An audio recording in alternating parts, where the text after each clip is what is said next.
Welcome to the Tea with the Masters podcast, featuring 3 of the world's leading martial arts experts: the warrior, world-breaking champion, holder of multiple world records, professional teacher, mentor, and World Martial Arts Congress representative for the Republic of Ireland, Sifu Keith Fanning; the scholar, author, speaker, mentor, business coach, life coach, and president of the USA Hapkido Union, Grandmaster Richard Hackworth; the philosopher, author, language culture, and leadership development teacher, and spokesmodel for the World Martial Arts Congress, Instructor Ma.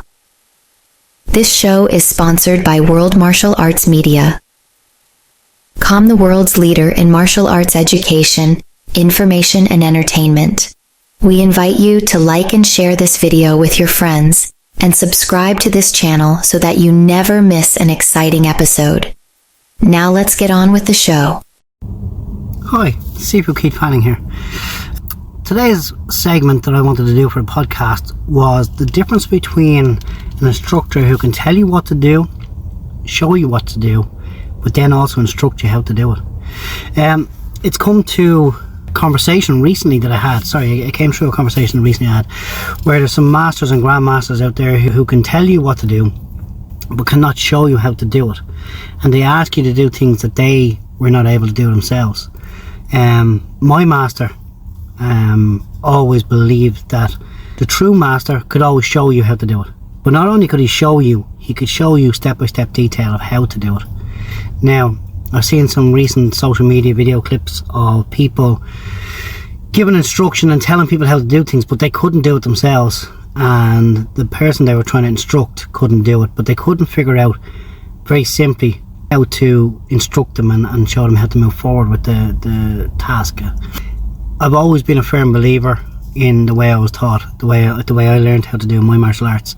My master would show me everything, and if I was struggling to do it, get it done properly, he would step up and he would do it slowly, precisely, and then step by step walk me through it. Now, this is not a criticism of any one person in particular. It's just a conversation I had with Grandmaster Hackworth last 2 weeks ago when he was here in Ireland, about the fact that there is people who do and there's people who talk. And it's walking the walk, talking the talk. There's a lot of stuff out there on social media, especially social media. I suppose I'm going to pick on social media a little bit, because when it comes down to people who talk the talk are the ones that can, tell you how to do something but not necessarily show you. Doesn't mean they couldn't at one time in their life, but they can't right now. But the fact that they could at that time means that they can break it down and they can show you precisely how to do it. The other side of it is the doers. The doers are the people who can talk the talk and walk the walk. They can still perform that technique, that form, kata, pattern, whatever it happens to be. They can still perform that technique, that movement. And quite recently, I started teaching one of my own students, Dane, something more advanced. Now, the last time I actually taught this thing was 20 years ago. At that time, I was younger, I was fitter, I could still do it.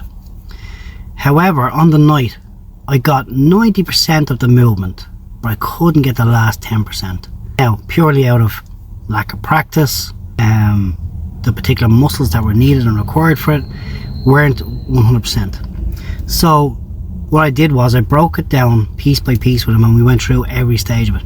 It made me think a lot about some of my training. It made me think a lot about this segment, in the fact that I have always been somebody who liked to walk, but this particular day I found myself unable to finish the movement. But don't get me wrong, I've since practiced and the muscles have come back up and remembered what I wanted from them, and the move is now working again. But just at that moment, lack of practice, lack of time and effort in that particular area kind of let me down. And I kind of felt, wow, am I one of the ones who is going to have to step back now and start showing people half of the movement, finish the other half of the movement, or am I going to be always one of those people who, I know I can explain it, I know I can show you how to do it, I know I can break it down. If it's a we pick a head high kick. I don't particularly kick head high anymore. Never enjoyed kicking head high, but I can still show you how to do it. I can kick you in the knee. It's the same movement, just lower. Anyway, like I said, just an area that I talked about with Grandmaster Hackworth recently, and the fact that walking the walk, talking the talk, but as we get older, sometimes we just have to show the path and help guide people on the path. And I suppose I have always been critical of the bigger guys, grandmasters, who I've never seen them do anything. I've never seen them show what was required. I've heard them talking about it, but I've never seen them show it. And it was one thing that always made me doubtful of somebody. If they could tell me they could do something, but they could never show me they could do it, and there was no way possible. Give you one example. Was I met a grandmaster who talked about being able to do unbendable finger.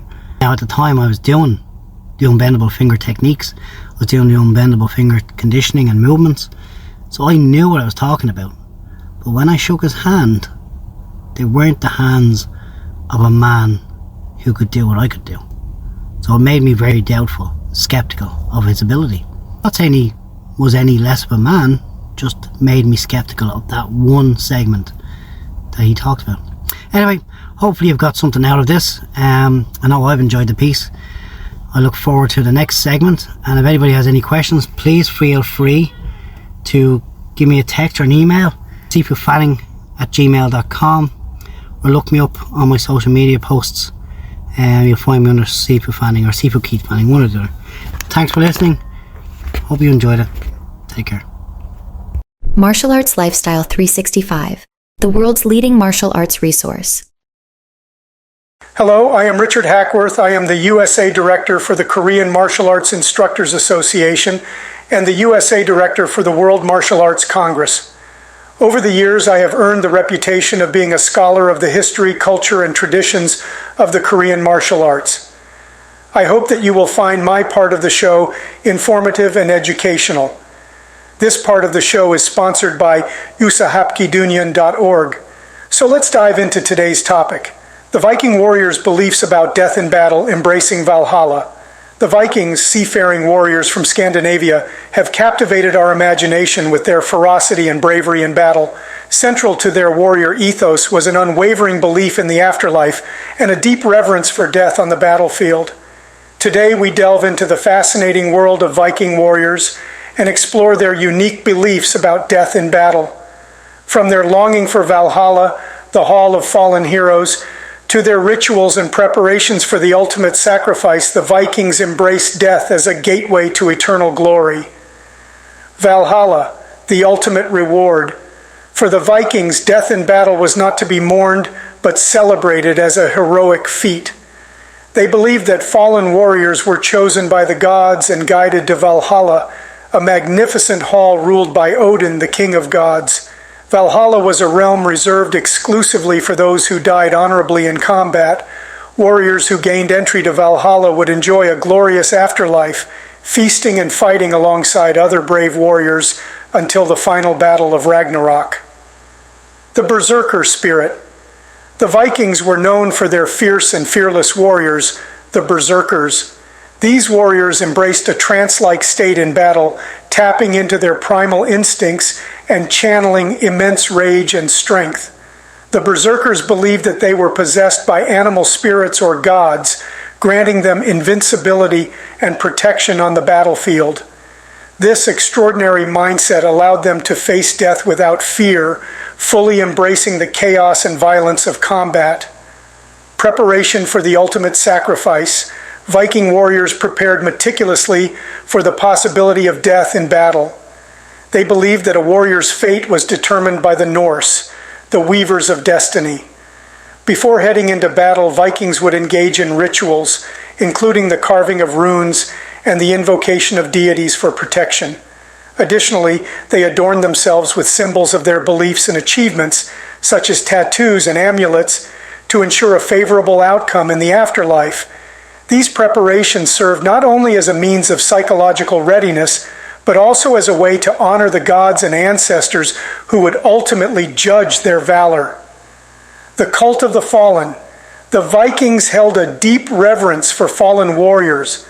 When a warrior died in battle, it was believed that their soul ascended to Valhalla, where they would join a mighty host of heroes. The deceased warrior's body would be carefully prepared and adorned with grave goods, signaling their status as a revered member of society. Funerary rituals varied, ranging from cremation on a funeral pyre to burial at sea or in a mound. The Vikings believed that these rituals were essential to ensure a warrior's safe passage to the afterlife. Legacy and influence. The Viking warriors' beliefs about death in battle left a lasting impact on their culture and subsequent generations. Their fearlessness and reverence for death shaped the Norse worldview, influencing everything from storytelling and mythology to societal values. The concept of Valhalla continues to captivate the imagination today, resonating with those who admire the Vikings' warrior spirit and their unwavering dedication to honor and glory. So today, you have learned that the Viking warriors' beliefs about death in battle were intertwined with their deep-rooted spirituality and quest for eternal glory.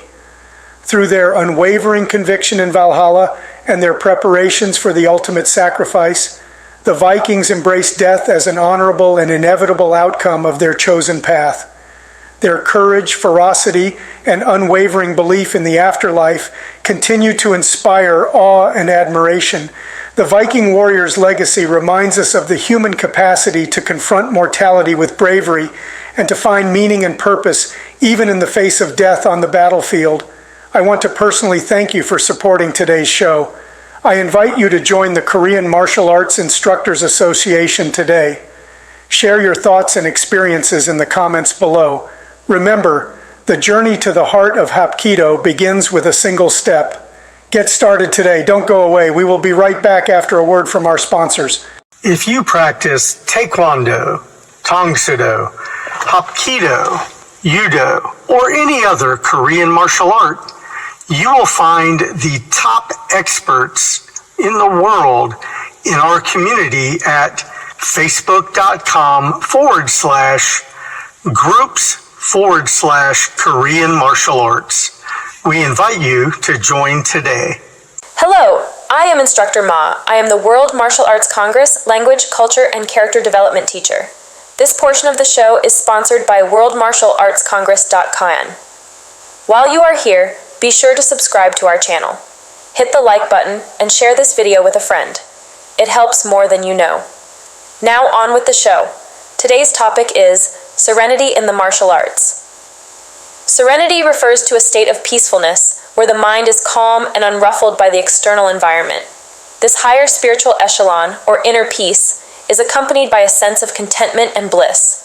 Human beings are distinct from all other life forms due to their intelligence and consciousness.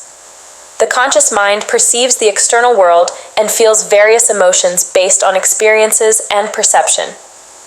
These feelings, emotions, and sentiments, in turn, determine our inner equilibrium or inner life. Consciousness, which stems from internalization of social values and morals, also plays a major role in directing the inner equilibrium. Most of the time, the inner life or equilibrium of a human mind is in a disturbed state. The mind is never at peace, and chaos reigns due to anger, shame, feelings of guilt, and sadness. The human mind strives to achieve the right balance or equilibrium. The eternal quest for the ultimate goal, bliss, proceeds in many directions. Some seek respite in various forms of addiction, or others by passionately submerging themselves in work or pleasure. These paths, however, never satiate the true desire for peace or tranquility. Serenity, or peace, is achieved by striving for inner peace first. The most important step in this direction is to recognize the inner child of the mind. The second step, emancipating the inner child from all forms of abuse and loving it unconditionally, like a child. Self-love is the key to serenity. Self-love doesn't require one to be directed by the inner child. One should take control as a conscious being and love oneself, yet not be dictated by it.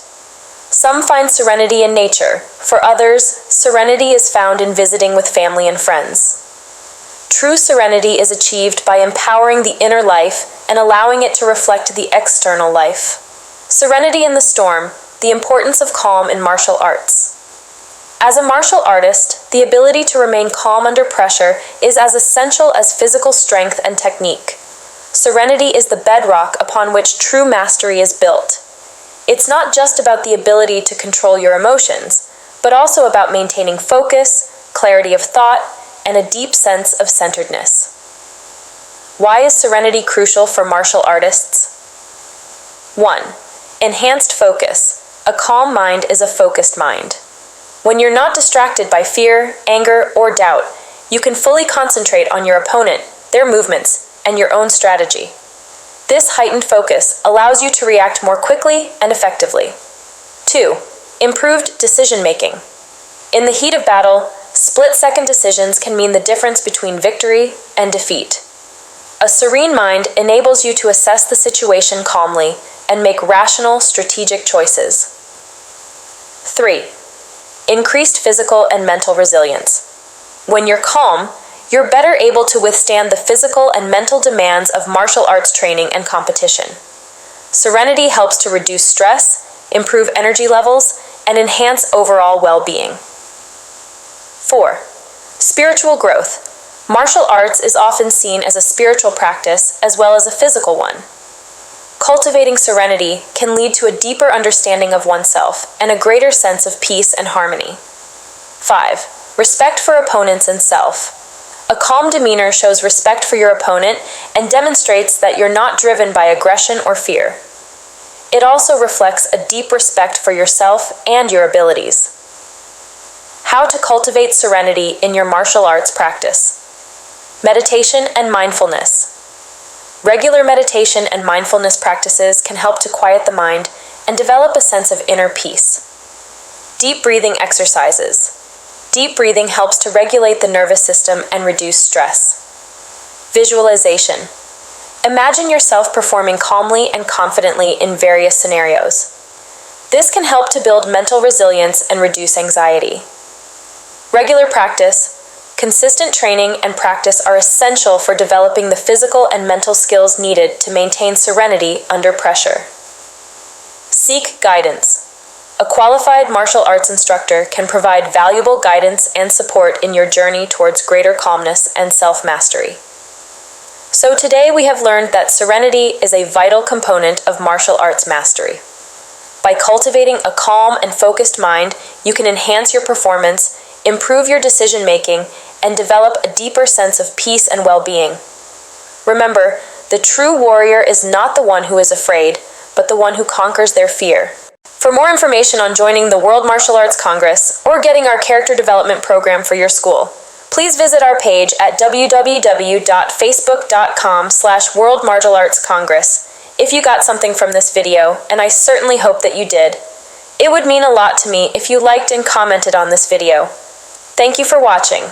You have been enjoying the Tea with the Masters podcast, the world's foremost martial arts lifestyle podcast. On behalf of our show hosts, we thank you for watching and remind you to visit our sponsor, worldmartialartsmedia.com, the world's leader in martial arts education, information, and entertainment. We look forward to having you join us again next time. We love to hear from you, so please feel free to leave us some words of encouragement in the comments section.